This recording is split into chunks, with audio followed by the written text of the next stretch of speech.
it's mystifying as to why there are only 2 Blue Jays with more than 5 home runs right now. I really don't understand what's going on. These guys are much better hitters than the numbers they're putting up.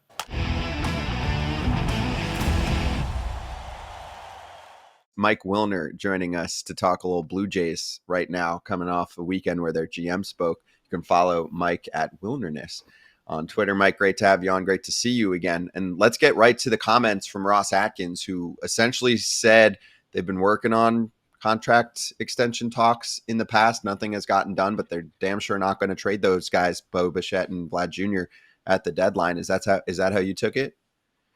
Oh, yeah. And that was never news, I don't think. And thanks for having me, by the way. It's lovely to see you guys again.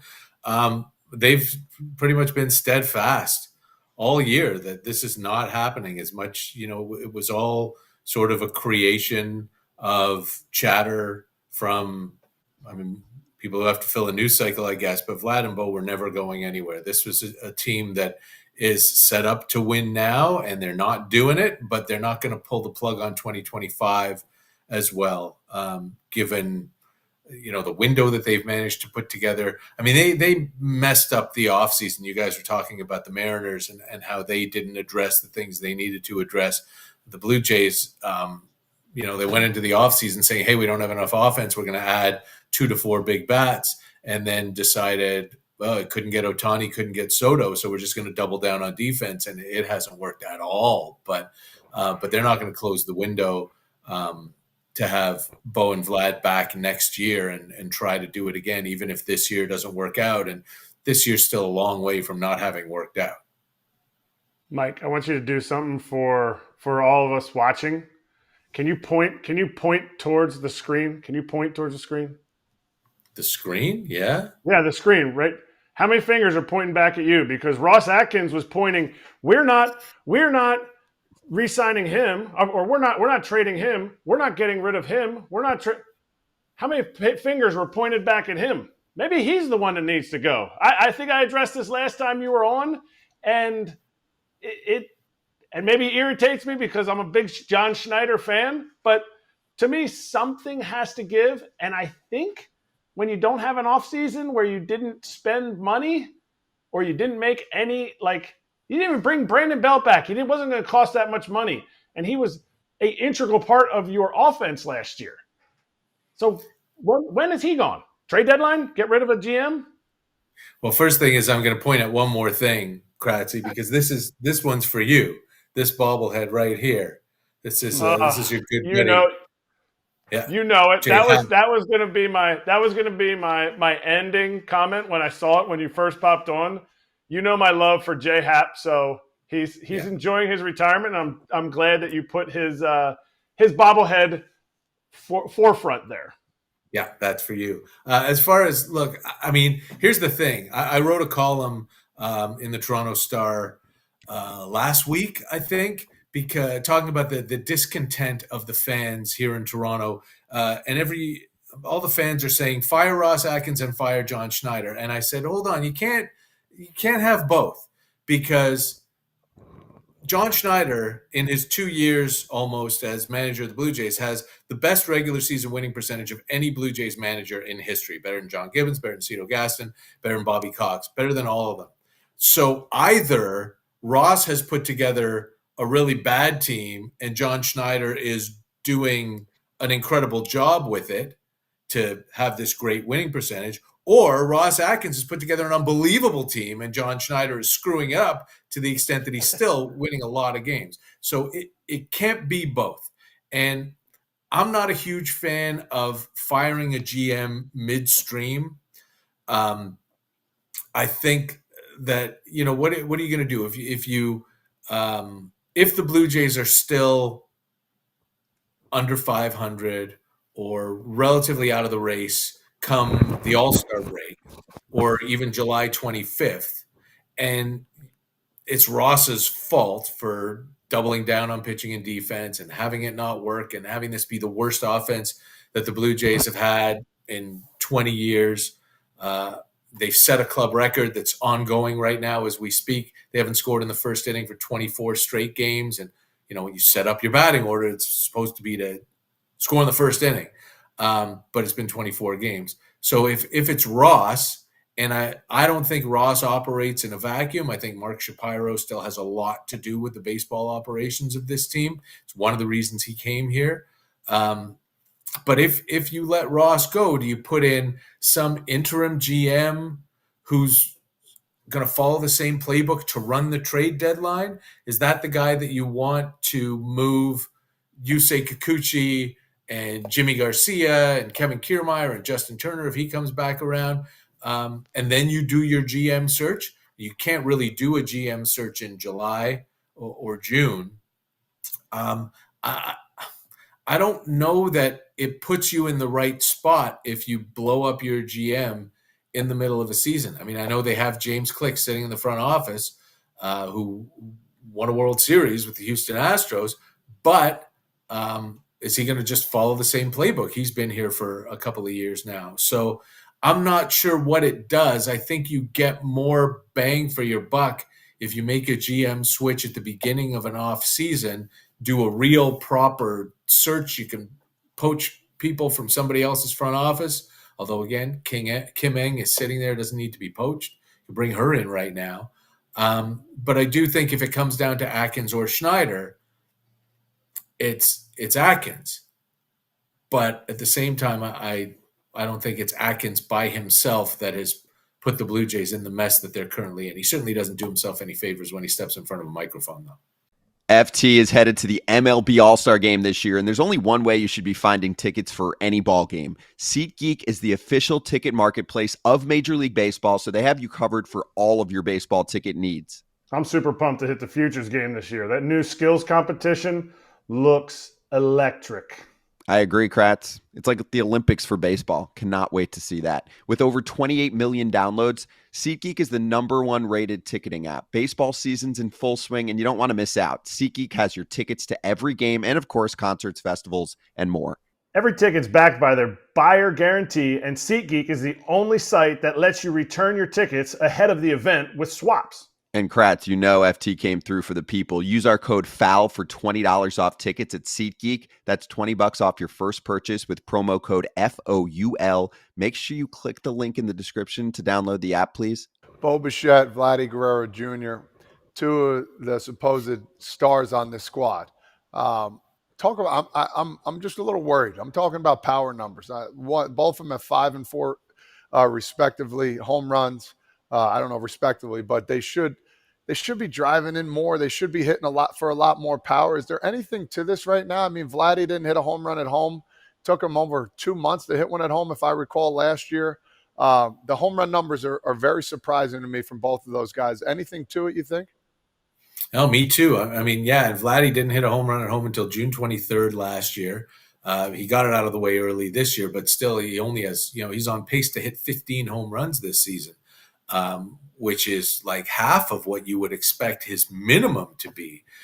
Nobody really understands it. I mean, I've always heard from players, if you hit line drives and you hit the ball hard, then eventually if you hit it hard enough of them are going to go out. Vladdy hits the ball as hard as anybody. He hits line drives. He hit, I think he was, last I looked, hitting something like 380 in May. I think it might be down a little bit, but he was getting his hits, and he was getting the hits at 110, 112, 115, 117. They're just not going out. And so you would think eventually this is going to change, and eventually some of them are going to start going out. But there may be an issue with the ballpark too. The Blue Jays did all those renovations to the outfield stands last year, and they did it between the foul lines, between the foul poles this year, and the wind patterns have changed or something. There's more resistance. There are a lot of balls that you think are going to go that should get out but get knocked down. It could be the humidor that they started using a lot more last year, but something's going on where the ball is not flying at Rogers Center the way it used to and the way it's supposed to. But at the same time, hit some on the road. It's mystifying as to why there are only 2 Blue Jays with more than 5 home runs right now. especially when you think you're going to get more from Vlad, you're going to get more from Bo, you're going to get more from George Springer, but it's just not happening. And I don't understand it. Bo's been crazy up and down this year. I think he had like a 530 OPS going into May 10th, and then he hit 370 for 2 weeks, but he was just 0 for Pittsburgh when the Blue Jays played the Pirates on the weekend. So I really don't understand what's going on. These guys are much better hitters than the numbers they're putting up. Yeah, and the two that have over 5, just so the fans that aren't Blue Jay fans but baseball fans, it's Dalton Varsho, who I said just relax, and your boy Schneider. Okay, he has been absolutely those two guys have been carrying their power numbers. But I want to go back to Vlad with the power numbers. Does he become more of a power hitter now that he's going to play third, or was that just a one-off and it's going to be something that they've been wanting to do for the entire year? Is it something that's going to work in, see how it goes? How's that going to play out for the rest of the season? Well, John Schneider told us yesterday that it was something that they'd been working towards for a couple of weeks, and that yesterday was kind of the target date to give Vlad a start at third. But then he said he's only planning on doing it like a couple of times every week and a half, which does not sound like enough to me. I mean, maybe he was the worst third baseman by outs above average in 2019, the last time he played it regularly. But the Blue Jays are so hard up for offense right now that I think you have to do whatever you can to get as many bats in the lineup. And they really had not been getting anything lately from Kevin Biggio and Early Clement, who were sort of sharing that spot that will now be taken by Daniel Vogelbach, who moves into DH if Vlad moves to third and Justin Turner plays first.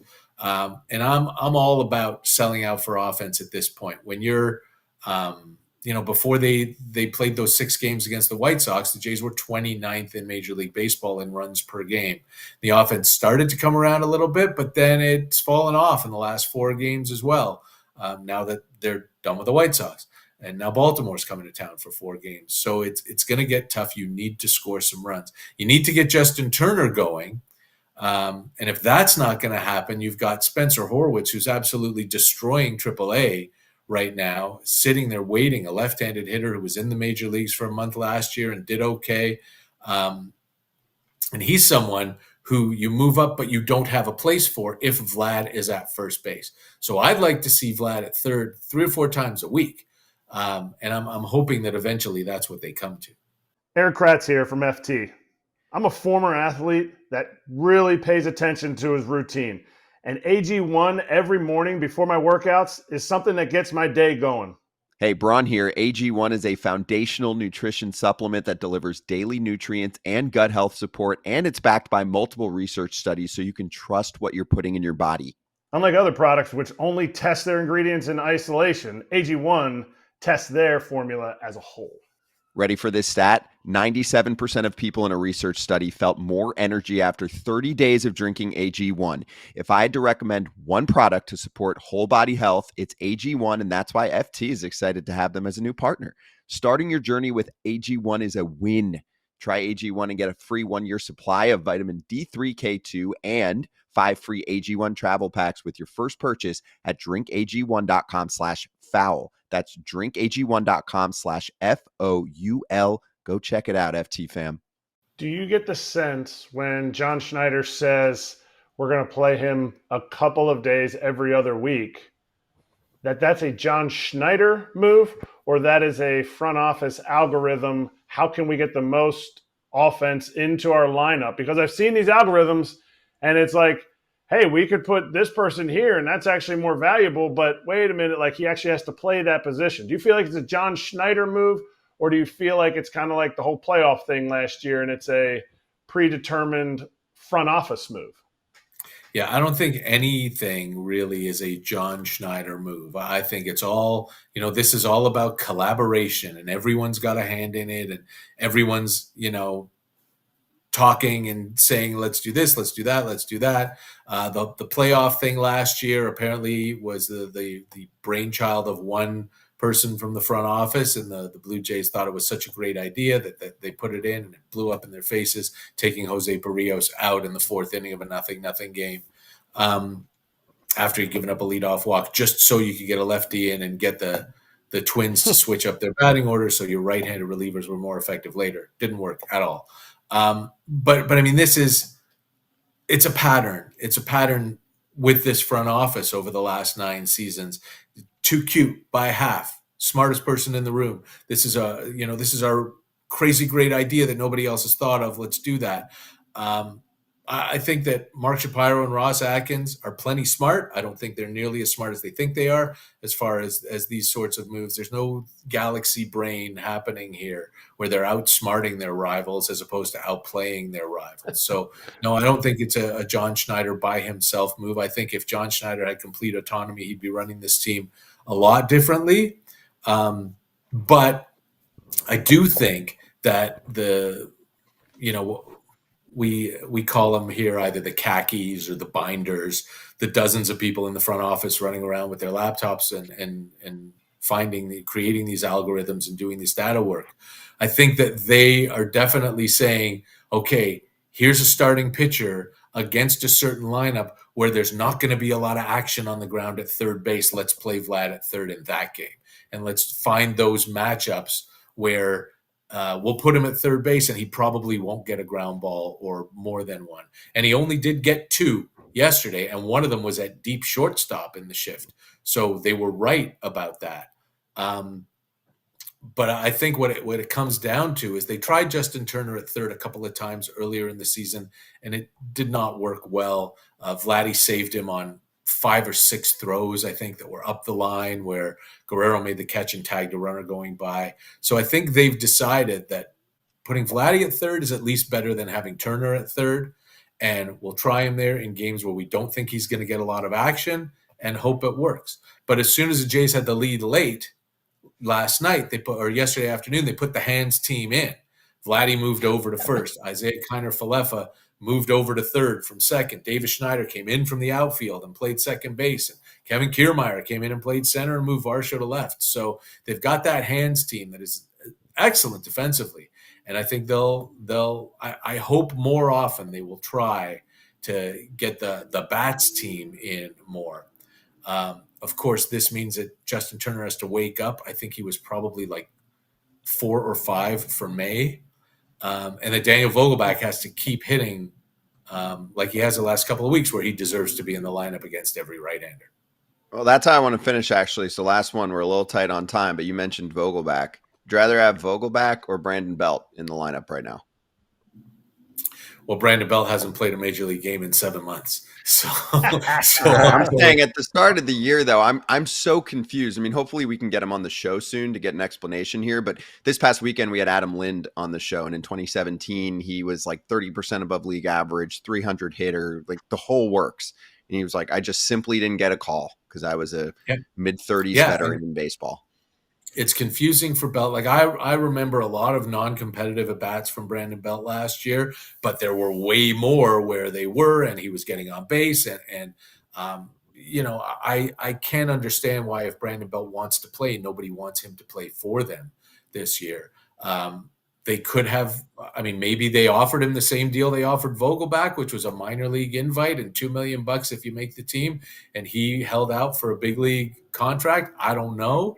Then they signed Joey Votto, and once that happened, I think Brandon Belt was no longer in the picture, even though Votto is still trying to work his way back into playing shape. But yeah, I'm very surprised that there was no market for Brandon Belt, and I think he would have been welcomed back here for sure.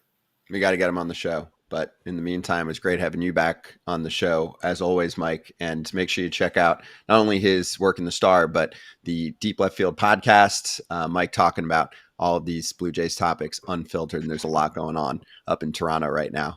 Thanks, Mike. We appreciate it. Great to have you. I'm always happy to be here. Thanks, guys. Hey, everybody.